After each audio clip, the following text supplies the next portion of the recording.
Hello, आज हमारा आप लोगों से एक सवाल है। इलेक्ट्रॉन निगेटिव है, प्रोटॉन पॉजिटिव है, न्यूट्रॉन पे कोई भी चार्ज नहीं है, फिर भी एटम के लिए न्यूट्रॉन इतना इंपॉर्टेंट क्यों है? आप इस वीडियो को लास्ट तक देखें, आपको समझ में आ जाएगा कि न्यूट्रॉन का क्या इंपॉर्टेंस है। इसको हम एक स्टोरी की तरह एग्जाम्पल से समझते हैं।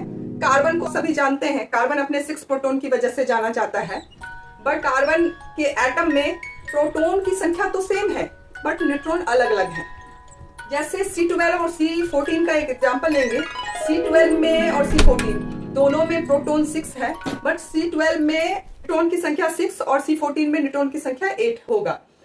न्यूट्रॉन अलग अलग, तो यह आइसोटॉप्स कहलाएंगे।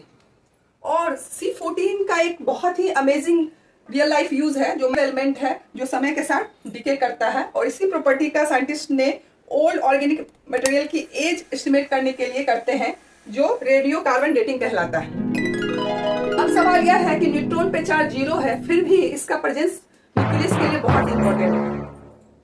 इन 1932 में जेम्स चैडविक ने बेरिलियम के ऊपर अल्फा पार्टिकल की बमबार्डमेंट कराई और एक्सपेरिमेंट के दौरान उन्हें हाईली पेनिट्रेटिंग चार्ज पार्टिकल मिला और उन्होंने इसका टेस्ट इलेक्ट्रिक फील्ड में किया और चार्ज पार्टिकल की तरह यह डिफ्लेक्ट नहीं हुआ। उन्होंने कंक्लूड किया कि एक ऐसे पार्टिकल की वजह से है जिसका electric charge 0 but mass proton के बराबर है। जो उम्मीद है कि हमारा यह कॉन्सेप्ट आपको इजीली समझ में आ गया होगा और ऐसे ही इजी कॉन्सेप्ट के लिए आप हमें सब्सक्राइब करें ताकि इस वीडियो में मैं आपसे जुड़ सकूं।